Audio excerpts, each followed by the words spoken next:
Okay, so the latest episode of Yu-Gi-Oh! VRAINS, Windy versus Soulburner. I thought it would all be covered in one episode, it wasn't, but the tide seems to be going more in Windy's direction, I guess? The winds seem to be going more in Windy's direction. I liked this episode enough, I guess. I didn't think it was amazing. I didn't think, coming off the heels of the last duel in the last episode, I think everything in this duel so far has just been a bit underwhelming. But if there's one thing I do like, it's Windy's character, because he does seem very, like, maniacal. He's not maniacal, he's just, like, really, like, condescending, and he's just, like, trying to take the piss all the time. What's a good example from this episode? It's the bit where he was like, oh, I need a card to be set on the field to destroy in order for my effect. Oh, look at this, you have one there. And obviously he's the one who put it there and everything. He's just so condescending. I thought it was really good. The main thing that happened in this episode, I'm going to talk about it straight away, is the fact that we do actually see Windy's host. This is the first time we have seen, no, he's not called a host, his origin, whatever they call it. But Windy's human partner, we actually see him.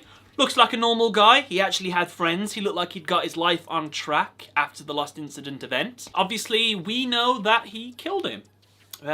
Steered a car into him using his AI technology abilities. I thought, maybe in this episode, maybe in the next episode, that there was going to be some reveal where he wanted to do it, but he didn't in the end. And I was kind of expecting that, like the Wind Ignis's host has actually been alive this entire time. He just couldn't go through with it. Or the Wind person, he saw him, and that person was actually like really horrible or really evil or something, and that sort of twisted his ideology on what humans were. Because we have a line from, it's either Flame or from I in this episode saying, you weren't always like this. And then Windy says, yes, I have been always like this. And I thought that was a bluff. I thought he was actually a good person, just a little bit weird. And then he saw what his host was like and was like, nope, I'm staying far away from that. In fact, the world would be better off without him. And I feel a bit sad for saying this, but I don't think VRAINS is going to go down this route. I don't think they have the storytelling ability to sort of expand on the characters like this, which is a shame to do, but I just don't think it will. I think it'll just be like, yep, killed him.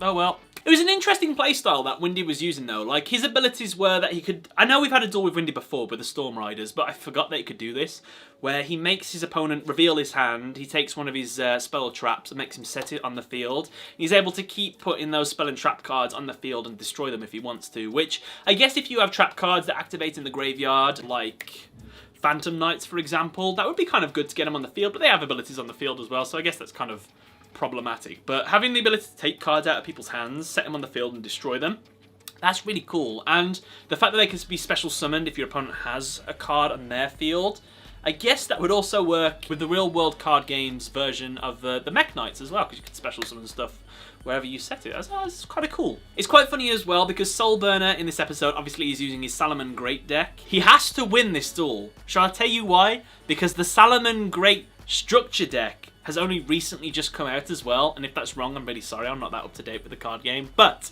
I hear the salamangreat structure deck is really, really powerful. Like, you could take 3 salamangreat structure decks, mash them together, maybe put in a couple little staples you need, and you could take that to a tournament and do quite well with it. Probably not top tier, but like, for just 3 structure decks or something like that, it's meant to be quite good. So, if Soulburner loses, I wonder if anyone will be like, well, I was going to buy the Soulburner structure deck, but he lost in this episode, so it must not be a good deck. I'll wait for the Storm Riders to come out.